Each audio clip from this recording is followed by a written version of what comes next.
You must do this one. You want excitement? I think I have it. Can you think of any situation that you might find yourself in where you would have to call upon your basic? How about going on a hiking trip? No! Ah! Oh my God!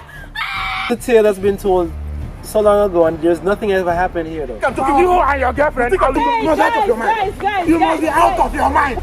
Looks like a journal of some sort.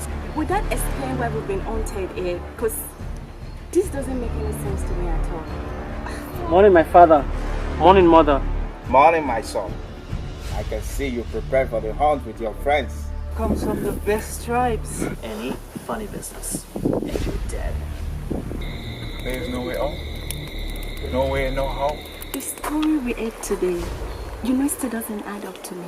What is even annoying me the most is that I didn't know she just thinks she can just come and come into my house. I was there before her. There in your leg. No more girls drama. Let's go and focus on the treasure. Let me just say it. I don't trust you. I've been saying this from the beginning.